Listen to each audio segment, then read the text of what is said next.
कोई कानून नियम है, कायदा है या नहीं है, संविधान है या नहीं है? ये राजनीति होती है। ये राजनीति सत्ता के लिए तुम किसी भी हद तक चले जाओगे, कुछ भी करोगे सत्ता के लिए। अरे मेरे से दुश्मनी है, मेरे को गालियां दे लो यार, दिल्ली के लोगों का इलाज तो मत रोको कम से कम।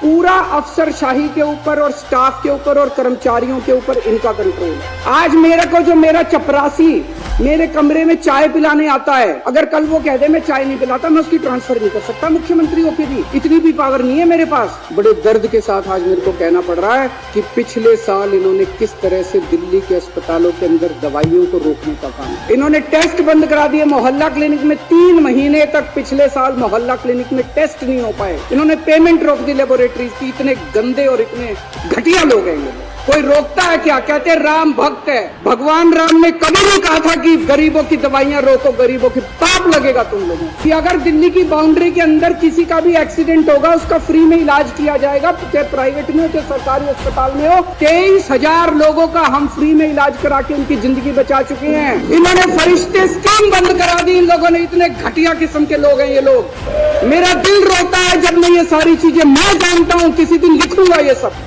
कि किस तरह से भारतीय जनता पार्टी के लोगों ने कितने घटिया स्तर के ऊपर इन लोगों ने काम। फाइनेंस डिपार्टमेंट पैसा नहीं दे रहा जल बोर्ड का। 6 महीने से पैसा नहीं मिला जल बोर्ड को। जल बोर्ड चलेगा कैसे? धमकी दी जा रही है कि फाइनेंस डिपार्टमेंट के प्रिंसिपल सेक्रेटरी को धमकी दी जा रही है, खबरदार अगर तूने पैसा दिया। लोग एक प्रश्न पूछने लगे हैं, क्या मोदी जी केजरीवाल को खत्म करना चाहते हैं? आज पूरे देश के अंदर बीजेपी का सबसे बड़ा चैलेंजर आम आदमी पार्टी है। 2024 के अंदर बीजेपी अगर नहीं हारी लोकसभा चुनाव, तो 2029 के अंदर आम आदमी पार्टी इस देश को बीजेपी से मुक्ति दिलाएगी। सब कुछ किया इन्होंने हमें रोकने के लिए, कोई कसर नहीं छोड़े इन्होंने हमें रोकने। तकलीफ इनको किस बात की है कि जो काम हम लोग कर रहे हैं इनके पास उसका काट नहीं है। मैं आज बीजेपी को चैलेंज करता हूं, 30 साल से गुजरात के अंदर तुम्हारी सरकार है, 15 साल से मध्य प्रदेश के अंदर तुम्हारी सरकार है। एक राज्य के अंदर बिजली फ्री करके दिखा दो, तुम बिजली 24 घंटे करके दिखा दो।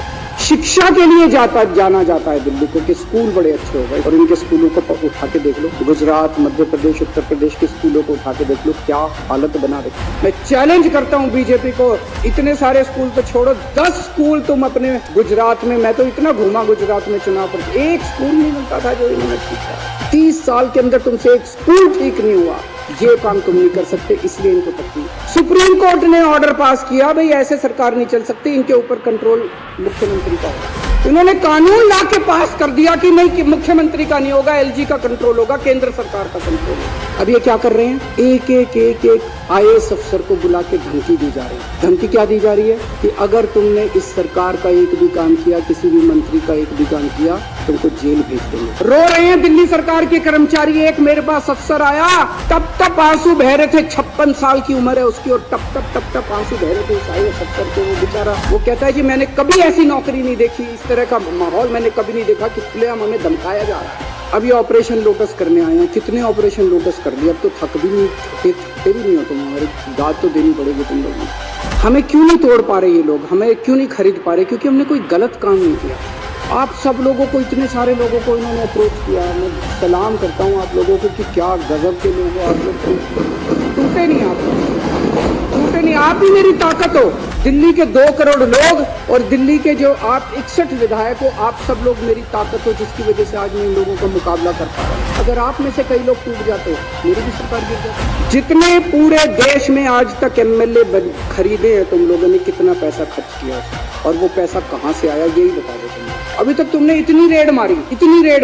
एक भी नेता के खिलाफ इसके ऊपर मुकदमा चलना चाहिए बीजेपी वालों के ऊपर। ऐसे ही रेड मारने घुस जाते हो किसी के घर भी। मनीष सिसोदिया क्या इतनी रेड मारी? आप लोगों में से कितने MLAs क्या रेड मारी? सत्येंद्र जैन क्या रेड मारी? संजय सिंह क्या रेड मारी? कहीं कुछ एक नया चवन्नी मिली?